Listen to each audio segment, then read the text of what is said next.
Today's recipe is a delicious soya keema.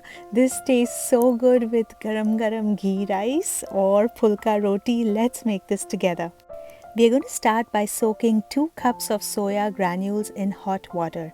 If you don't have soya granules, you can also use soya chunks and you can grind them into granules before or after soaking them in water. 5 to 10 minutes of soaking and they're going to look soft and puffed up like that. It's now time to drain all the water, and we want to drain and press the water out really well. The easiest way to do this is just pour the soya on a strainer and press the water out. We also want to add some more fresh water to it, like a cup or so, and continue pressing all the water out. Sometimes soya curries have an unpleasant diluted taste, and the reason is that all the liquid has not been pressed out well.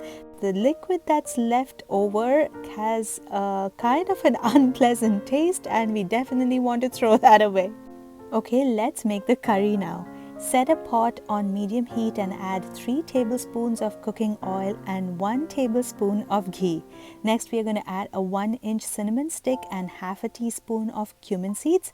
Once the seeds start to splutter, we'll add a finely chopped big onion along with some salt so that the onions cook faster.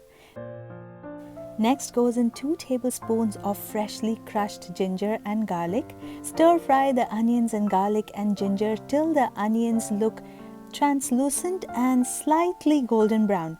This should take about 3 or 4 minutes. Next goes in 1 finely chopped big tomato, and next comes in the spices: a 1/4 teaspoon of turmeric powder, 1/4 teaspoon of cumin powder, 1 1/2 teaspoons of coriander powder, a 1/4 teaspoon of black pepper powder, 1 teaspoon of Kashmiri red chilli powder, and 1 teaspoon of normal red chilli powder.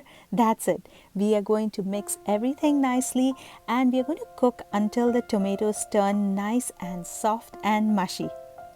You're going to soon see that some oil starts to ooze out. At this point, we are ready to add in the soya. We are going to add salt to taste. And now, one of the most important tips to make soya curries taste good is to stir fry the soya for approximately 5 to 6 minutes along with all the spices. That would make your curry taste delicious and not taste diluted. Alright, we're ready to add 2 cups of water, basically just enough water to cover the soya, not too much water. And along with that goes a handful of coriander leaves and a squeeze of lime juice. Mix that well, turn down the heat a little bit, place the lid on and let that curry simmer for 7 to 10 minutes. If you're new to my channel, consider pressing the subscribe button for yummy recipes every week. I also have a blog for written recipes, so check that out as well. The links are in the description.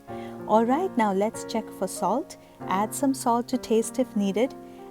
4 to 5 sliced green chillies for some heat, and 1 teaspoon of garam masala powder. Turn up the heat and keep stir frying this till the liquid almost evaporates. If you like the curry to have some gravy, you don't have to dry it up too much, but it really does taste good, guys. Just let the liquid evaporate, and at this point add in 1 tablespoon of butter and stir fry for another minute till that butter melts. Guys, do this step. It is just going to take the curry to another level. You will enjoy it so much. Garnish with some coriander leaves and your soya keema is ready to serve.